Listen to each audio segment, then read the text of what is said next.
Mais quelles sont les véritables intentions du dit imam de la première mosquée tahitienne? Selon les nouvelles, il serait rattaché au courant radical salafiste de l'islam, un enseignement qu'il aurait reçu en Égypte, suivi d'un deuxième, wahhabite, plus extrémiste encore, en Arabie Saoudite.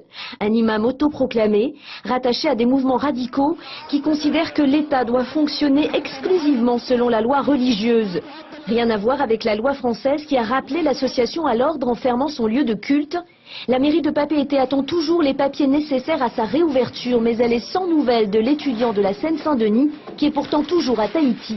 Depuis notre dernière rencontre, nous n'avons pas du tout, on s'est pas du tout revus pour discuter donc de cette affaire.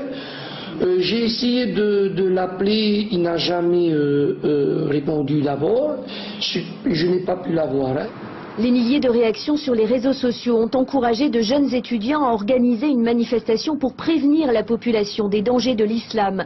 Un mouvement apolitique aux couleurs de la Polynésie avec un but précis.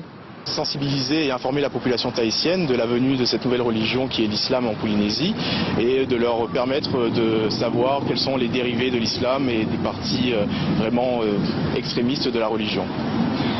Maintenant qu'on a des doutes sur l'identité propre de l'imam, ça renforce votre volonté d'être messian?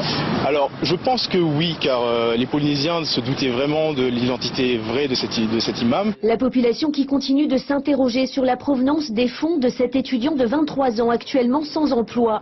Selon une source parisienne, il aurait des soutiens internationaux et toute sa famille serait fichée par la police.